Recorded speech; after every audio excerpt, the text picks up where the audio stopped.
So, Nabil, Yes, sir. what exactly have we come to in this day and age? Basically, for our viewers who have just tuned in,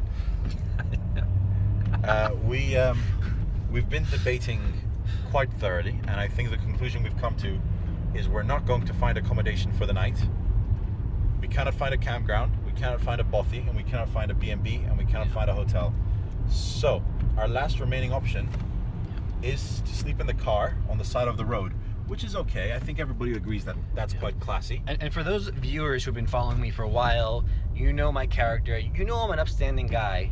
You see what Nabil's influence has done. He's basically turned me into a hobo. We're cooking beans on the side of the road and then sleeping in a car. I don't know how I fell this low. Alright guys, so we've decided to sleep here on the side of the road, and that's going to involve making a little bit of a barbecue. So we bought some burgers earlier on. There's nowhere to cook them. We found this concrete slab right here. It's as good a place as any. The problem is, it's almost raining and it's very windy. So we don't know how this is going to work out. Hurricane barbecue, that's what they call it.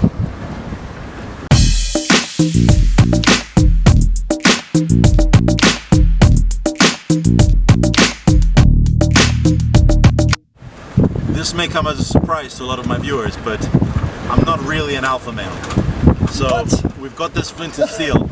We saw Bear Grylls use it once, and we're gonna see if we can work the magic. You're gonna have to put that thing in here. The sparks won't travel that far. You can put it the other way, clear way. Yeah, straight that way. Oh yeah. Oh, those are good sparks. Oh god, it hurts my eyes. Is that messing up the camera? I hope not. It's super windy there.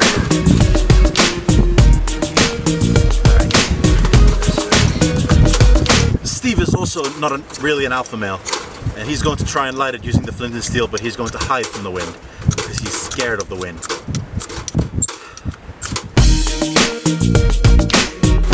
Alright, should we try the matches? Let's try the matches. Good thing you have this flint and steel though. If this is a survival situation, I'm sure we find a way to get it working.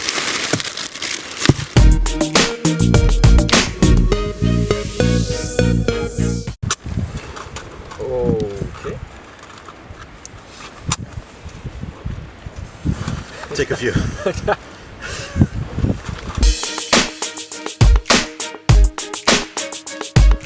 Let's try to move it in a bit. And once it's lit, we'll move it back. Agreed.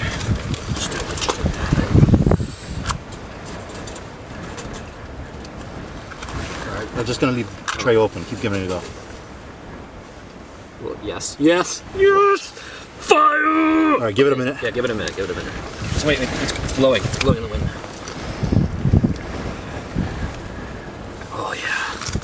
Oh yes, burn baby, burn.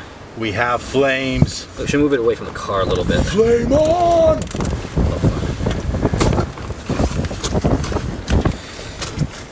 Alright, it seems to be lighting up, so we're going to give it a moment until the charcoals catch fire. Otherwise, if only the lighter paper catches fire, then that doesn't really help us. And then once it's lit, we'll move it back. Give it a few moments. Let me block the wind a bit here. As long as it doesn't get the gas tank, we're good.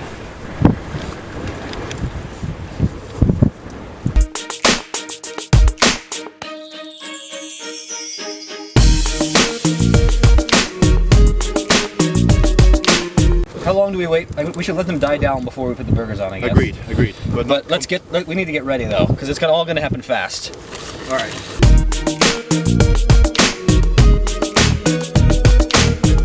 Steve has promoted me to the Onion King.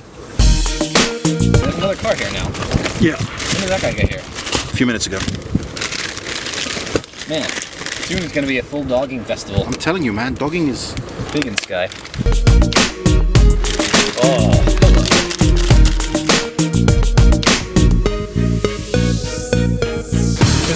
the hobo staple right here. We just pop that right on the fire.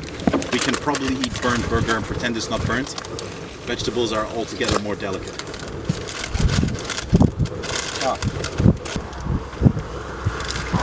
Another classic barbecue trip from down under. What you want to do to give your meat a little bit more flavor, you want to put some seasonings in. If we don't have any of the raw seasonings, a really good workaround that we like to use is just... Dude, our barbecue's on fire. What? Uh-oh. Wait, is that paper with metal? Oh, it's burning the box it came in? We should have taken that off, dude. Never mind.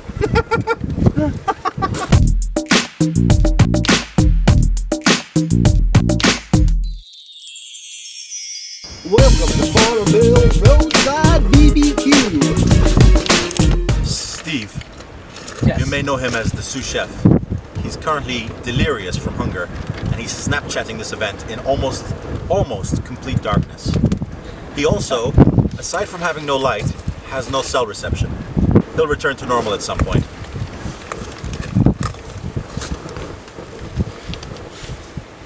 Should I send that to Tom O'Donnell?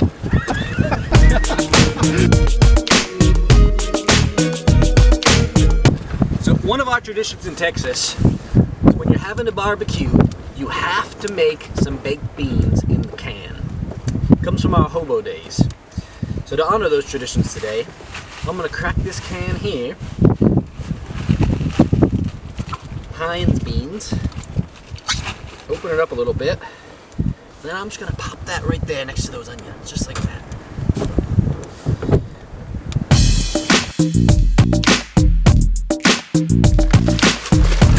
Would you say this is the greatest thing we've ever done, or the second greatest? This is definitely the greatest thing we've ever done.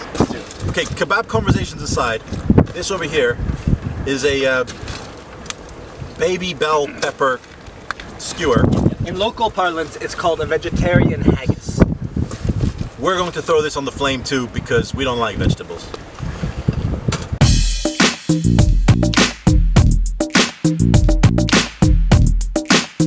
And with that, it's time to get some of these Texas burgers cooking.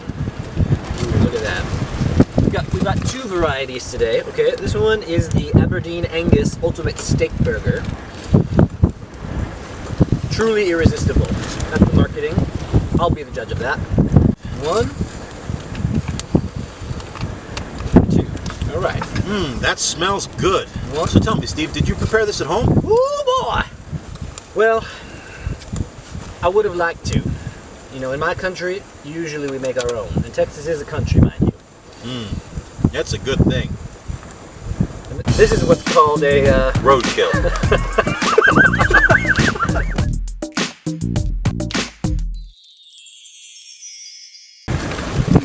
All right, folks. Hold on. For our viewers who have just tuned in, we're about to put on the last burgers here. These ones are the Aberdeen beef burgers. And in Texas parlance, we would call these your Carolina corn dogs.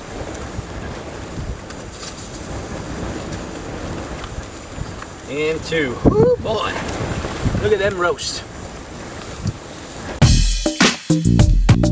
Oh wow. That's okay, that's perfect. Alright, can you see these burgers a little bit? Do it. These ones had a few minutes more than the others. Oh wow. Oh, they're well done. Lovely. A little bit too much, I think. No, we want it to be lovely because otherwise the roadkill comes back to life. Oh, yummy. You can taste all those herbs and spices. Can you taste them? I can taste them. Let's get some bread out.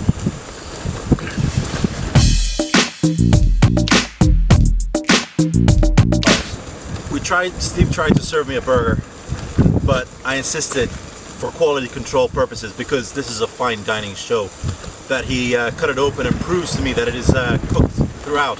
It turns by out... cooked we mean well done in this instance. Yes, that's right, cooked. Yeah, burned to a crisp, let's say. Cooked. Keep in mind, these burgers have been in the back of our warm car for the better part of 6 hours. So it's just like Uber Eats. Can you imagine that? Just all the way in Scotland. That kind of luxury. So we cut one open just to check how thoroughly cooked it was, and it turns out it was quite pink. Yeah. So we've put it back on the flame, and we're going to try again in a moment. Another top tip though is a lot of good chefs, they don't like to tell you this because it's like a trade secret. But Steve, for example, he's about to serve me my dinner, and he refuses to do so until he goes and empties his bladder. It's normal. It's normal. Keep in mind we have nowhere to wash our hands. Well, that's key, isn't it? I think so. I'm not saying this. You won't have soap all over your food. Obviously not. This is the ideal setup. I'm glad we're doing it for our audience. They need to see how the real world works.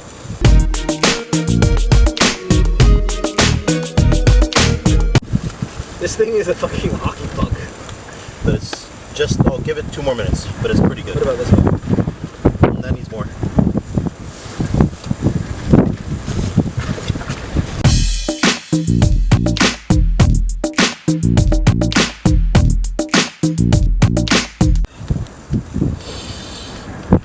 Smells of,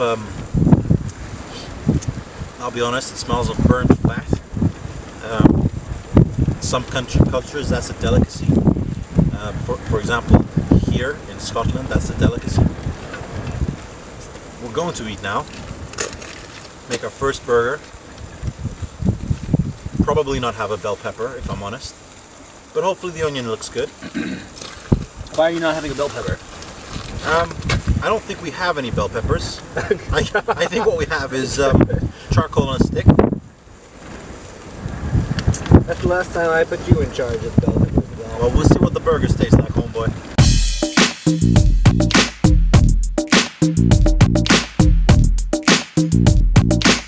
Steve, the understudy, the sous chef, is going to grant me the inaugural burger.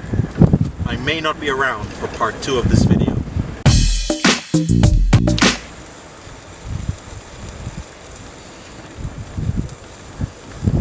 How is that? You put some onion on there. You're missing out the onion.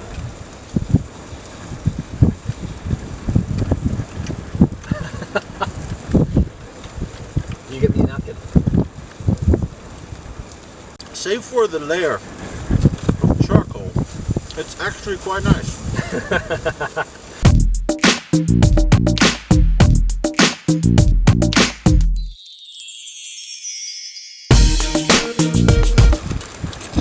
Let me tell you folks, that is a good burger.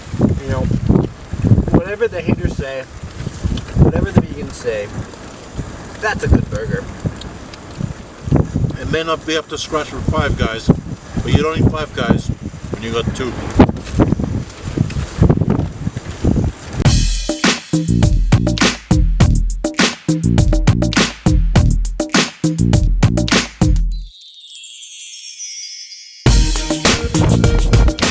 Do we have a pièce de la résistance?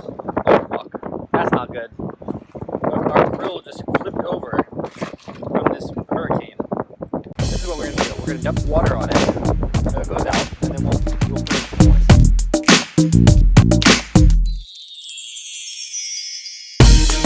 moist.